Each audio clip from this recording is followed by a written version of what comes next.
Chapitre 431. Thomas va préparer la rencontre de Jésus avec les paysans de Iokanaan. Le 6 mai 1946. Après cet incident, ils ont marché en silence quelque temps, mais quand ils sont arrivés à une bifurcation dans les champs, Jacques, fils de Zébédée, dit « Voilà, par ici la route mène chez Michée, mais est-ce que nous y allons toujours ? Cet homme nous attend sûrement dans son domaine pour nous maltraiter. » Et pour t'empêcher de parler aux paysans, Jacques a raison, n'y va pas, maître, conseille Judas. Ils m'attendent, je leur ai envoyé dire que je venais.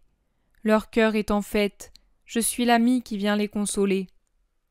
Tu t'y rendras une autre fois, ils se résigneront, lance Judas en haussant les épaules. Toi, tu ne te résignes pas facilement quand on t'enlève une occasion que tu attendais. Il s'agit alors d'affaires sérieuses, mais dans leur cas. Et qu'y a-t-il de plus sérieux, de plus grand que la formation, le réconfort d'un cœur ? Tout conspire à éloigner leur cœur de la paix, de l'espérance. Or ils n'ont qu'une seule espérance, celle de la vie future. Et ils n'ont qu'un moyen pour y aller, mon aide. Oui, j'irai chez eux au risque d'être lapidé. Non, mon frère, non, Seigneur, se récrient ensemble Simon le Zélote et Jacques, fils d'Alphée. Cela ne servirait qu'à faire punir ces pauvres serviteurs. Tu ne l'as pas entendu, mais Iokanaan a déclaré « Jusqu'à présent, j'ai supporté, mais maintenant c'est fini. Et malheur au serviteur qui ira le trouver ou qui l'accueillera. C'est un réprouvé, c'est un démon. Je ne veux pas de corruption chez moi. » Et il a dit à un compagnon « Même s'il faut les tuer, je les guérirai de leur attachement à ce maudit. Ce n'est qu'une possession de Satan. » Jésus baisse la tête, réfléchissant et souffrant. Sa douleur est visible. Les autres s'en affligent, mais que faire ? C'est la sérénité pratique de Thomas qui dénoue la situation. Faisons ceci. Restons ici jusqu'au crépuscule pour ne pas violer le sabbat. Pendant ce temps, l'un de nous ira jusqu'aux maisons et dira « En pleine nuit, près de la fontaine, hors de Séphoris. » Après le crépuscule, nous nous y rendrons et nous les attendrons dans les bosquets qui se trouvent au bas de la montagne sur laquelle Séphoris est construite.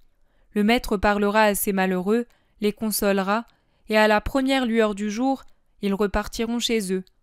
Quant à nous, nous franchirons ensuite la colline pour aller à Nazareth. Thomas a raison, bravo Thomas, disent plusieurs. Mais Philippe fait remarquer « Et qui va les avertir ? Il nous connaît tous, et il peut nous voir. » Judas pourrait y aller, lui il connaît bien les pharisiens, suggère innocemment André. « Que veux-tu insinuer ? » demande Judas sur un ton agressif. « Moi, rien. Je dis que tu les connais parce que tu as été si longtemps au temple et que tu y as de bonnes amitiés. Tu t'en vantes toujours. Ils ne feront pas de mal à un ami, explique le doux André. Ne t'imagine pas cela, tu sais, ni toi ni personne. Si nous étions encore sous la protection de Claudia, je le pourrais peut-être, mais maintenant, c'est fini, car pour conclure, elle s'est désintéressée de nous, n'est-ce pas, maître ? Claudia continue à admirer le sage. Elle n'a jamais rien fait de plus que cela. De cette admiration, elle passera peut-être à la foi dans le vrai Dieu. Mais seule l'illusion d'un esprit exalté pouvait croire qu'elle éprouvait d'autres sentiments pour moi. Et si c'était le cas, moi je n'en voudrais pas. Je peux encore accepter leur paganisme, car j'espère le changer en christianisme.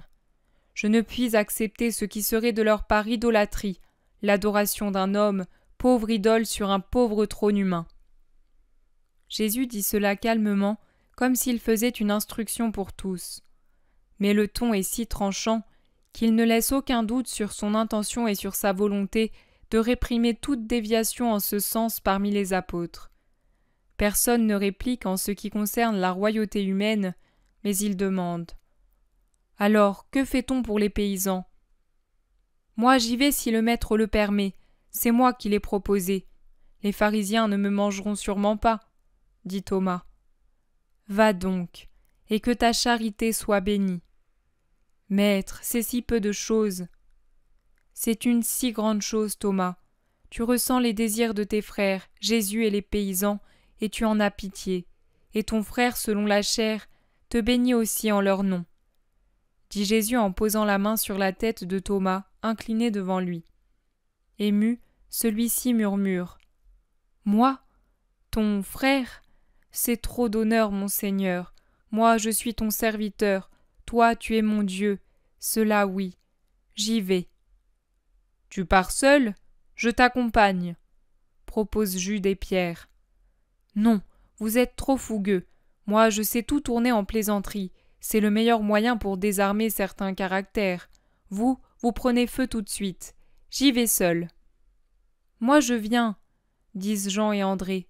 « Oh oui, l'un de vous, oui, et même quelqu'un comme Simon le Zélote ou Jacques fils d'Alphée. »« Non, non, moi, je ne m'emballe jamais, je me tais et j'agis, » insiste André. « Viens. » Et il s'éloigne d'un côté, tandis que Jésus, avec ceux qui sont restés, poursuit sa route de l'autre.